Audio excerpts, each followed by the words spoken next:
Assalamualaikum warahmatullahi wabarakatuh. Selamat pagi semuanya. Bertemu lagi dengan Ibu Risa dalam pembelajaran sejarah peminatan di kelas 11 IPS.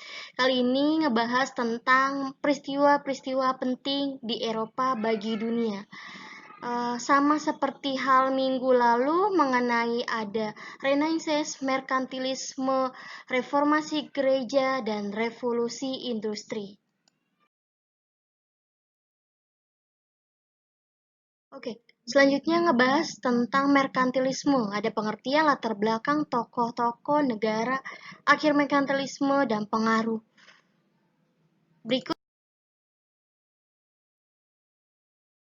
pengertian dari merkantilisme berasal dari bahasa Inggris, yaitu dari kata merchant yang artinya dagang.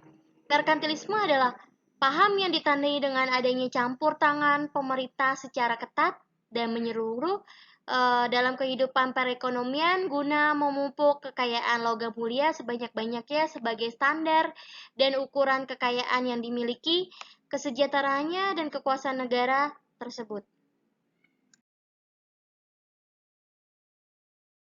Dari munculnya negara merdeka di Eropa, setiap negara yang merdeka ingin mempertahankan kedaulatan, kebebasan, dan kesejahteraan rakyatnya. Diperlukan perekonomian yang kuat, ditetapkannya logam mulia sebagai standar kekayaan, dibukanya jalur perdagangan.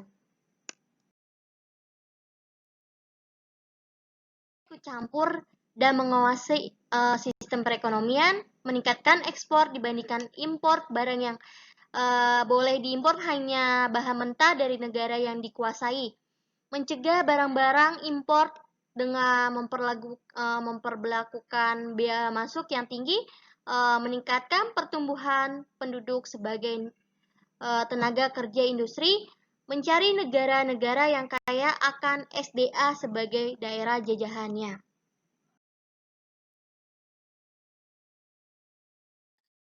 Jean Bodin, Jean-Baptiste Colbert,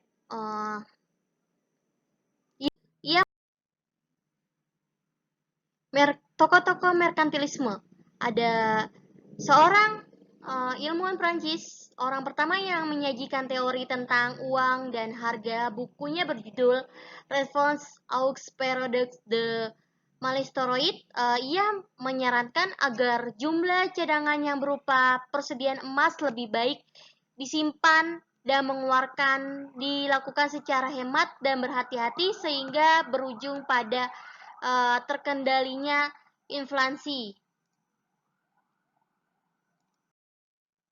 Lalu ada Menteri Utama di bidang ekonomi dan keuangan Prancis pada masa pemerintahan Raja Louis ke-16.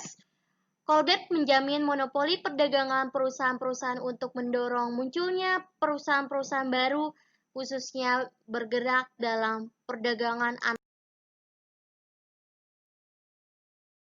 negara-negara penganut sistem ekonomi merkantilisme. Ada Inggris, ada Prancis, Jerman, dan Belanda. Dimulai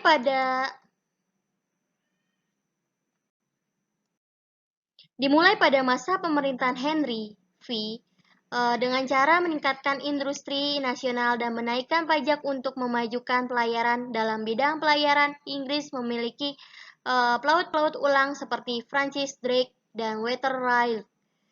Suatu kebijakan merkantilisme yang penting sekali artinya bagi armada Inggris adalah dengan dikeluarkannya Act of Navigation oleh Perdana Menteri Oliver Cromwell.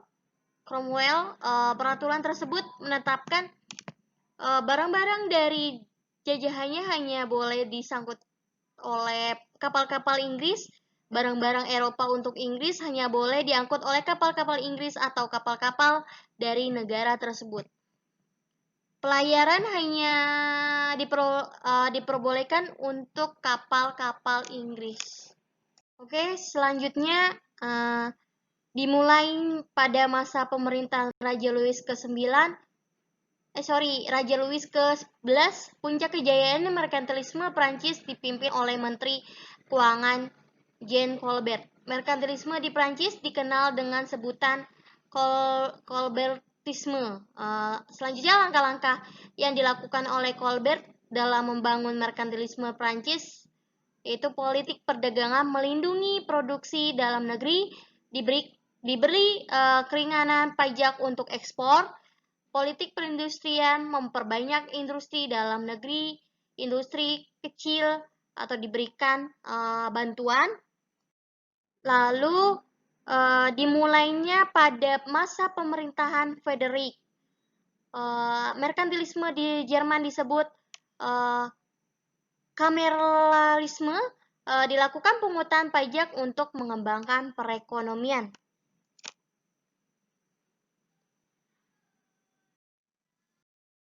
Selanjutnya dilaksanakan dengan memberikan hak monopoli perdagangan yaitu wilayah Timur Tanjung Harapan kepada VOC pada tahun 1602, lalu wilayah Barat Tanjung Harapan kepada Whig yang didirikan pada tahun 1621. Kegiatan perdagangan Whig mencakup wilayah pantai barat Afrika sampai pantai timur Amerika. Perdagangan budak berlian dari Afrika ke Amerika banyak memberikan keuntungan kepada Whig.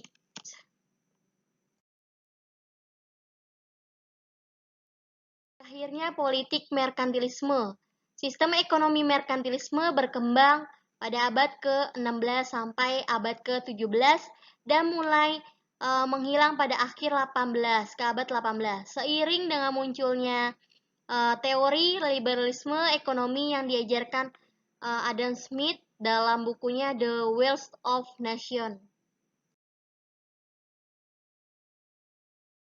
Merkantilisme di Indonesia. Yang pertama ada Belanda adalah salah satu penganut merkantilisme, maka Belanda menerapkan merkantilisme di Indonesia. 2. Indonesia menjadi tujuan politik kolonialisme negara Eropa. 3. Rakyat Indonesia menderita karena harga barang menjadi murah dan upah buruh pun jadi murah.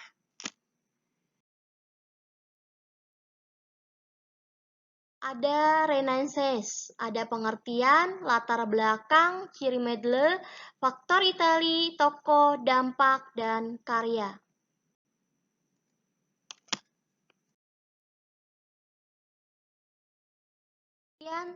Renaissance berkembang pada abad ke-15 sampai abad ke-16 dan istilahnya Renaissance berasal dari bahasa Latin yaitu kata re yang berarti kembali dan nater yang berarti lahir. Dalam bahasa Prancis, Renaissance berarti lahir kembali atau kelahiran kembali. Apa yang dilahirkan kembali? Kebudayaan Eropa klasik pada zaman Yunani dan Romawi kuno yang pada zaman kegelapan didominasi oleh gereja.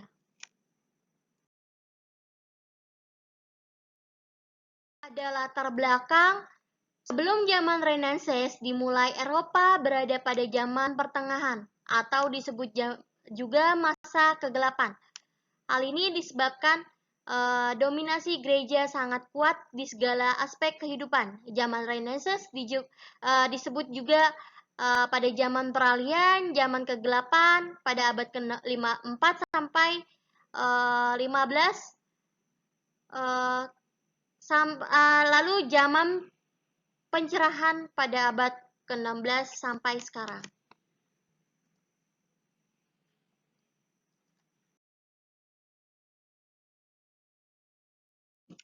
Oke, selanjutnya ciri-ciri abad pertengahan. Yang pertama itu ada dominasi gereja, iptek tidak berkembang, sistem feodalisme, kebudayaan Romawi dan Yunani kuno, mati suri. Pada masa dominasi gereja bersifat keakhiran, manusia dikatakan sebagai orang yang berziarah di dunia, atau slogan utamanya adalah ingatlah hari kematian. Faktor Renaissance muncul di Italia. Yang pertama munculnya kaum borjuis, runtuhnya Konstantinopel, Italia pusat peradaban Romawi kuno, munculnya golongan humanis.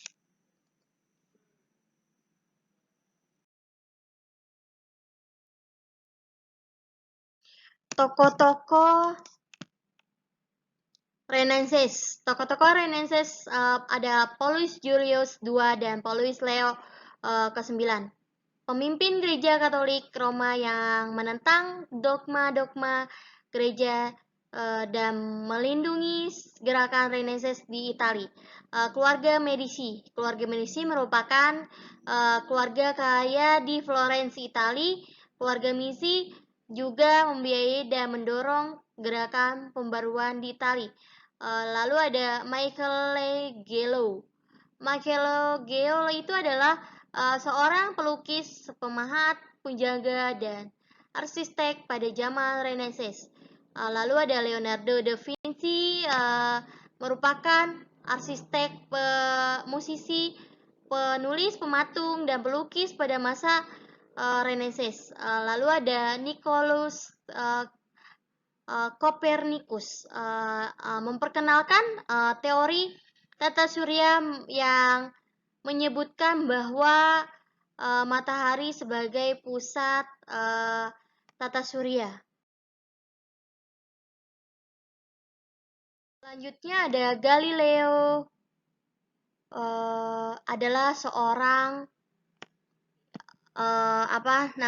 ilmuwan. Lalu ada Tartaglia, adalah orang pertama yang menggunakan konsep matematika dalam militer, sedangkan Cadan berusaha menguraikan persamaan ganda 3. Lalu ada William Harvey, seorang ilmuwan yang telah memberikan sumbangan dalam kajian peredaran darah. Lalu ada William Shakespeare, merupakan seorang sastrawan dan penjaga. Lalu ada Johannes Gutenberg, merupakan tokoh yang memperkenalkan mesin cetak pertama.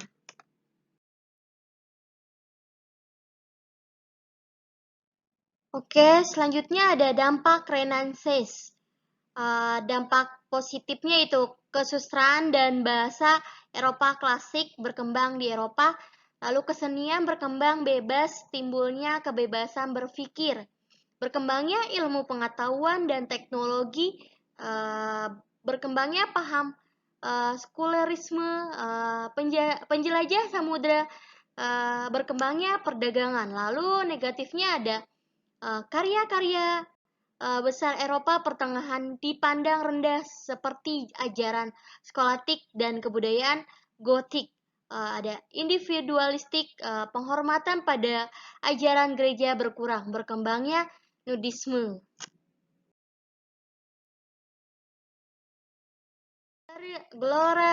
Glorasari, individualisme, paham yang mengutamakan kepentingan pribadi.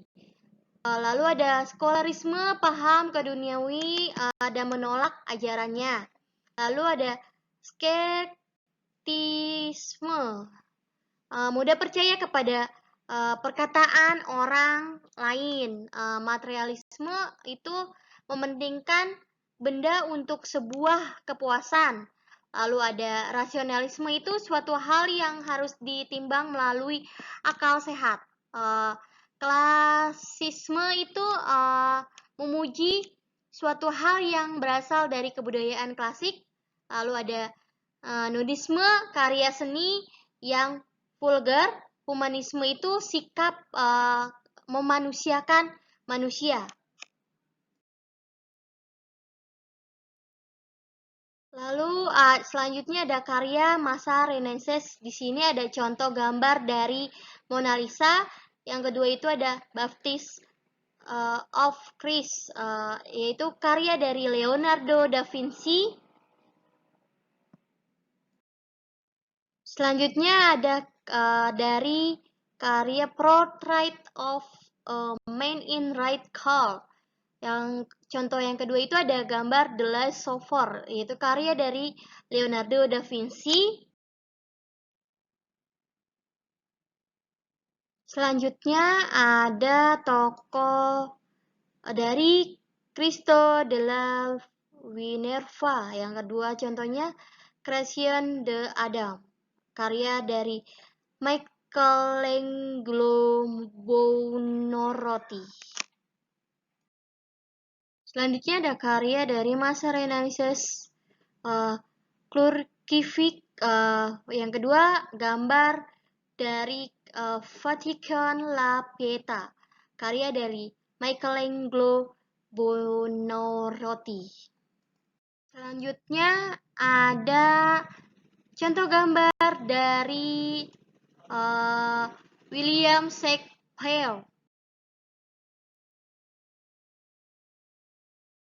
Reformasi gereja. Reformasi gereja ada pengertian, faktor-faktor, penggerakan, tokoh, dan dampak.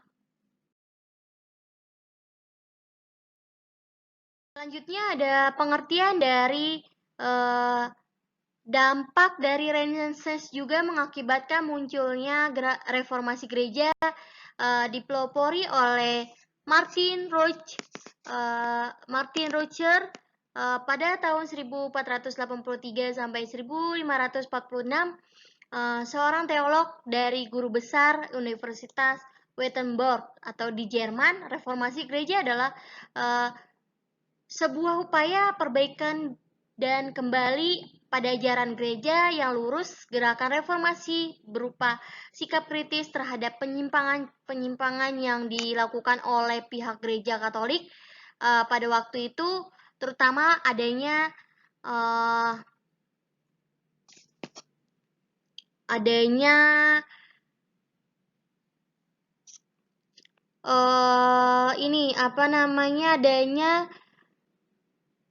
pihak surat pengumpulan dosa.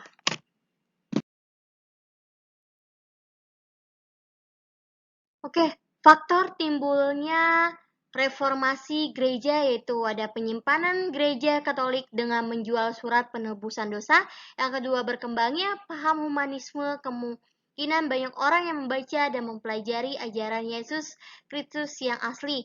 Lalu ada timbulnya negara nasionalisme di Eropa yang rajanya ingin berkuasa penuh lepas dari pengaruh paus. Lalu ada korupsi atas nama negara dan kredibilitas gereja runtuh karena lebih peduli terhadap harta dan kekuasaannya. Lalu penemuan mesin cetak oleh John Gutenberg pada tahun 1454 yang nantinya memudahkan kaum reformator menyebarkan ajarannya.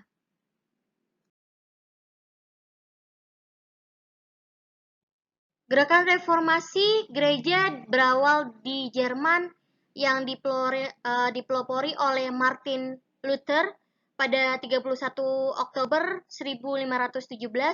Luther menempel poster yang berisi 95 kali Luther di depan pintu gereja Wittenberg di Saxon, Jerman.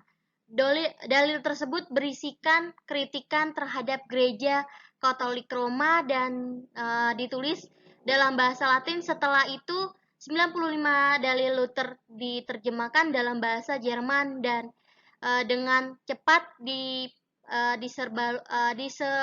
disebarluaskan ke seluruh Eropa.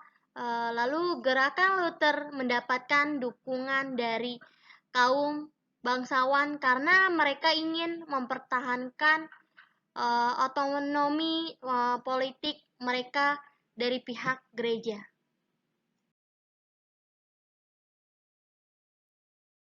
Tokoh-tokoh reformasi gereja yaitu ada Martin Luther, Johannes Calvin, Hildegard Zwingli. Ia merupakan pelopor reformasi gereja dengan 95 dalil Luthernya. Ia seorang teolog dan guru besar di Universitas Wittenberg, Saxon, Jerman. Ia juga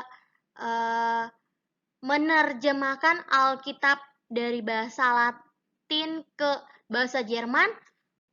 Ia juga mengeluarkan risalah pada tahun 1520, yaitu kepada para bangsawan Kristiani menahan Babilonia dan tentang kebebasan manusia Kristiani. Oke, selanjutnya ia adalah seorang Prancis yang nantinya menjadi pengajar di Jenewa, Swiss. Ia menulis risalah yang berjudul History of the Christian Legion. Ia menyatakan pada empat fungsi pelayan di Perjanjian Baru, dan instruksi ini menjaga dasar gereja reformis lainnya. Lalu ia merupakan pengkhotbah di Zurich, Swiss tahun 1518. Ia berpendapat adanya perbedaan antara gereja dengan zaman dengan yang digambarkan pada Perjanjian Baru. Ia memiliki ide tentang perjamuan Tuhan dan ajaran tentang perjanjian. Dampaknya reformasi gereja. Munculnya aliran agama Kristen Protestan yang nantinya Kristen terbelah menjadi kecil, yaitu Lutherisme, Calvinisme, Anglikan, Katolikisme, dan Ortodoks. Lalu terjadinya perang 30 tahun di Jerman. Berkembangnya kebebasan berpikir, munculnya semangat anti-Yahudi, lalu berkembangnya absolut kalangan raja dan bangsawan.